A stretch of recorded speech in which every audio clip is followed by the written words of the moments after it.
Hey guys, sorry this video took so long to get out. Life's been crazy. Outside of YouTube, this month has been really busy with life stuff, and the last week I was on vacation in Washington, hence the footage you're seeing right here. Basically what I'm trying to say is that I know I said I drop a new video every Friday, but here we are a month later, and yeah. You can't keep getting away with it! Believe it or not, I've actually had a few videos filmed, but rather than be backlogged with a bunch of episodes, I figured I'd do this commentary video and get you caught up to speed. For those die-hard fans following along, let me get you caught up over what's happened in the last month, and if you're brand new, maybe this will help explain. Hey, what's up guys, and welcome back to the channel. If you're new here, I'm on a journey to turn $100 into $100,000. We're gonna have a lot of wins along the way, but probably some fails too. If that interests you, make sure you hit subscribe down below.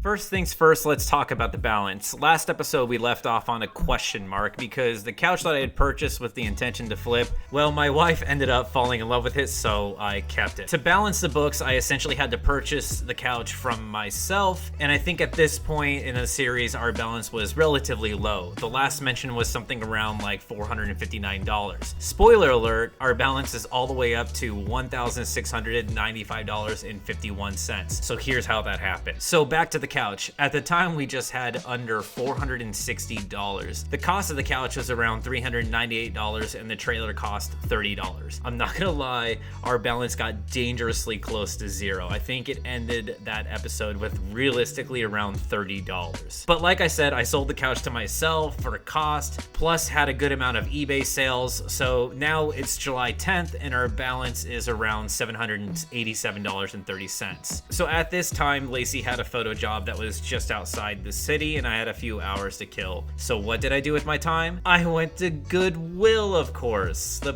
place that I made an entire episode about not going to anymore. Well, anyways, I'm glad I went to the Goodwill that day because surprisingly I struck gold. I don't know if it was a combination of the Goodwill being outside the outskirts of the city or just the fact that I got lucky that day, but I found maybe, well, I know for a fact, my best haul ever from a thrift store. So as soon as I walked in, I ended up finding a pair of Solomon Speedcross shoes that were brand new. Nice start. Next, I found a couple of Guitar Hero guitars for Wii. These always sell really well. Those are an easy sale. Then I found a pair of racing bike utility pants, and then the gold. So I found these ORC Industries and Patagonia tactical clothing jackets and pants. I don't know what they were doing at this Goodwill, but some of the items still had brand new tags on them. Regardless, I was completely shocked when I was able to find and grab these items. You're probably familiar with Patagonia as like a high-end outdoor gear and clothing brand, but what you might not know is that they have previously made military gear, which is highly sought after and very expensive within like the firearms community and whatnot. The wind jacket ended up selling to a buddy of mine before I even left the store, and as for the other ORC jackets, those are even more valuable than the Patagonia gear. Each jacket is worth roughly $300, and the pants and other items are worth roughly like $100 each. The entire haul cost me $98 and some change.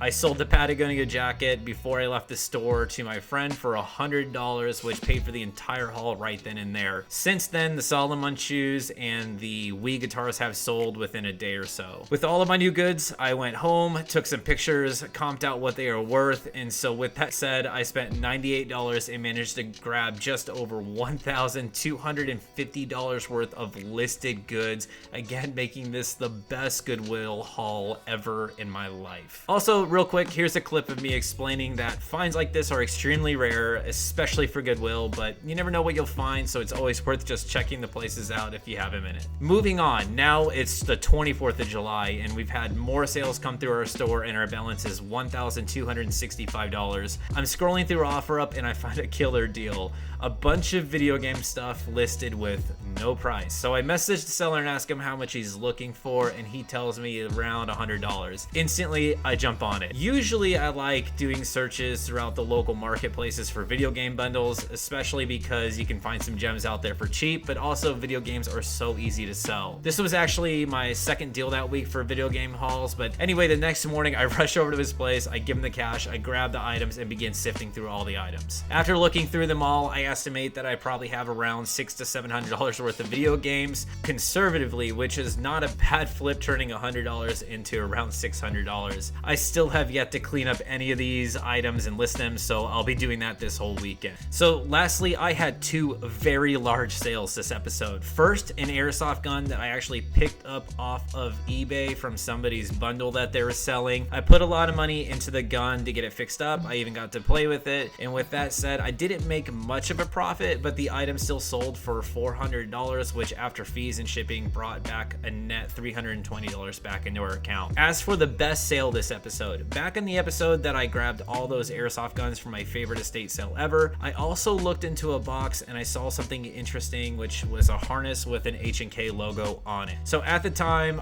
I was decently familiar with H&K as like a gun brand, and I knew that it was probably worth something. So after doing some research on the item, it turns out that it was a very rare discontinued pistol harness for the MP5K. So since this item was super rare, there wasn't any on eBay currently, I put the item up for a 10-day auction, after which it sold for $265. By the way, it only cost me $10 when I bought it. This brought in an additional net $211 after the fees and shipping. And so that brings us to today. A ton of video games that I still need to list on the eBay store. I'm refreshed from my vacation, and we have a new balance of $1,695.51. In the future, I'll try much harder to release episodes like this more regularly, but with more variety, and we're gonna try some different side hustles like I said a million times before. In fact, if you've made it all the way to the end of this episode, next week will be a really unique episode, completely unrelated to this series, but still important to me, and I think a really cool video that I'm excited to share. So with that said, I will see you guys next week. Hopefully next week. Bye.